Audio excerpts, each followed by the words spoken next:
2 वर्ष पूर्ण कंप्लीट विद्यार्थी खूप चांगल्या प्रकारे अभ्यास करतात, तरी सुद्धा त्यांना 12वीची बोर्डाची परीक्षा आली की ताण येतो.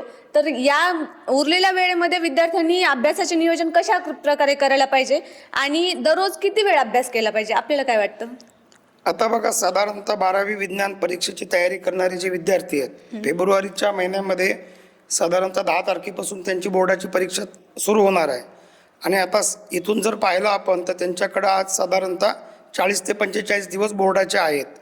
त्याचबरोबर जे विद्यार्थी नीट किंवा JEEची तयारी करत आहेत, त्यांच्या त्या कोचिंग क्लासेसमध्ये असेल किंवा ते ज्या ठिकाणाहून तयारी करत आहेत, काही ऑनलाईन प्लॅटफॉर्म असतील किंवा इतर माध्यमं असतील, त्या सगळीकडं त्यांची जी आता परीक्षेची तयारी पण चालू आहे. कारण जानेवारीच्या एंडला साधारणतः 22-23 जानेवारीपासून जानेवारी एंडपर्यंत JEE मेन्सचा पहिला जो राऊंड आहे तो होणार आहे आणि तो संपला की साधारणतः 10 दिवसामध्ये JEEची परीक्षा येणार आहे. आणि आता मुलांसाठी फार स्ट्रेसफुल पिरियड आहे.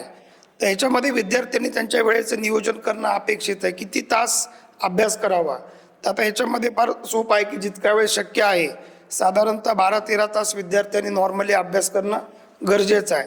म्हणजे त्यांच्या झोपेचं एक नियोजन व्यवस्थित करणे आणि थोडं रिक्रिएशन जे आहे, म्हणजे ताणतणाव येऊ नये म्हणून त्याचं व्यवस्थापन करत साधारणतः 12 ते 13 तास अभ्यास त्यांनी करणं अपेक्षित आहे. आणि ते करत असताना विद्यार्थ्यांनी काळजी घेतली पाहिजे की ते जर JEE प्रिपेअर करत असतील तर त्यांनी JEEच्या तयारीसाठी काही वेळ राखून ठेवला पाहिजे आणि मग पॅरलली बोर्डाचा अभ्यास केला पाहिजे.